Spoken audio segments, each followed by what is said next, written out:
जिताने वाला ये कौम है तो वो मुसलमान कौम है। और मैं नगीना के सारे लोगों का और खासकर आफाक भाई का बहुत शुक्रिया अदा करता हूँ कि जिस मोहब्बत से भाई के लिए मुसलमानों ने दिलों को खोला है। 3 साढ़े 3 बजे रात तक मुसलमानों का घर भाई चंद्रशेखर आजाद जी के लिए खुला है। और यकीन मानिए कि जिस दिन नगीना से चंद्रशेखर आजाद जी जीत कर जाएंगे, भारत का दलित और मुसलमान इस नगीना का एहसानमंद होगा। और इस नगीना के मुसलमानों का इसलिए भी शुक्रिया अदा करना चाहता हूँ कि नगीना ने कि मुसलमानों ने हमेशा ऐसे लीडर को पैदा किया जो सत्ता में बैठे नहीं थे। बिहार से भी 2 लोग आए, लड़े और यहाँ से जीत गए घर। नगीना में बहन जी को भी पैरों पे खड़ा करने वाला यही शहर नगीना था। और मैं पूरा उम्मीद करता हूँ आप लोगों से कि इंशाअल्लाह ताला चंद्रशेखर आजाद जी जीतेंगे। और जीत कर जो मुहिम है, जो तहरीक है, जो इरादा है, जो नीयत है, उससे पूरे भारत में दलित और मुसलमानों का, पिछड़ों का, आदिवासियों का जिस दिन इत्तेहाद करने में कायम हो गए तो यकीन मानिए जो आपके मुखालिफ लोग हैं वो सब घर में छुप जाएंगे। और आप फिर से अमन के साथ, जो हम मुसलमानों ने हमेशा अमन पसंद रहे, अमन को बचाने के लिए कुर्बानियां देते रहे। लेकिन भाई मेरे अब ये समझ लीजिए कि जो खामोश है वो दुश्मन का दोस्त है।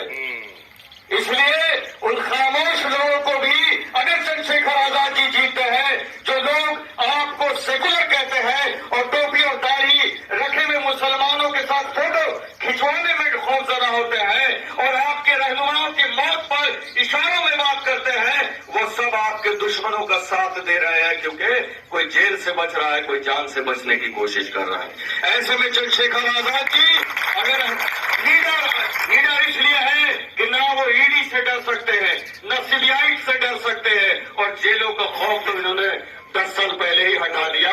और जब जेल में गए तो वो जुल्म की कहानी अगर आप सुनेंगे तो मैं कहता हूं कि आप सबके आंख से आंसू नहीं गिरेंगे, क्योंकि इनकी तकलीफ को मैं देखता हूं, महसूस करता हूं। और इतनी हिम्मत अगर इन्होंने दिखाई है तो मुसलमानों से मैं अपने दामन फैलाता हूं और ये कहता हूं कि इनकी मजदूरी के एवज में सिर्फ इतना कर दीजिए कि जब यूनियन पे जाए तो केसली के सिवा किसी पे ध्यान मत दीजिए। आखिरी दिन आपको गुमराह करने के लिए आप ही के बीच से लोग आएंगे और ये कहेंगे कि फलाने जीत रहे हैं, ढमकाने जीत रहे हैं। आप इरादा कीजिए और मुसलमानों के वोट में ही ताकत नहीं, उनके दुआओं में भी ताकत है। और अगर आपने दुआ कर दिया तो भाई की तहरीक नगीने से शुरू होगी और नगीना फिर से इतिहास में एक स्वर्ण से लिखेगा। और चंद्रशेखर आजाद जैसे नायक को पूरे भारत में इनके काम के लिए, इनके इत्तेहाद के लिए और आपकी हर लड़ाई में चंद्रशेखर आजाद जी ने हमेशा आवाज उठाई है। चाहे मौलाना साद साहब का मामला हो, बिजनौर का मामला हो, एनआरसी का मामला हो, सीएए का मामला हो। और आपको बताऊं कि जामा मस्जिद में जब ये सीढ़ियों पे चढ़े, इन्हें मालूम था कि मुझे गिरफ्तार किया जाएगा, इन्हें मालूम था कि मुझे बंद करके मुझ पे जुल्म किया जाएगा।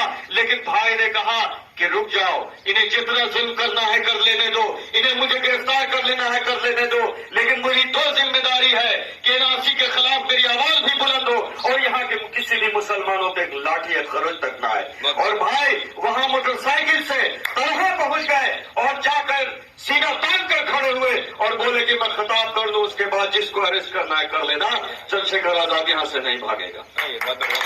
वैसे जाबाज भाई को जिताने के लिए आप सब सिर्फ इतना ही नहीं कि वोट दे देना है, हमारे ये कोशिश करना है कि ज्यादा से ज्यादा घर की ख्वातीन, बुजुर्ग, नौजवान सबसे अपील कर दीजिए और सबको ज्यादा से ज्यादा बूथ तक ले जाइए। कोशिश कीजिए कि वोट परसेंटेज ज्यादा बढ़े, क्योंकि आपको ये मालूम है कि ईवीएम में भी खेल किया जाएगा और 50,000 1 लाख से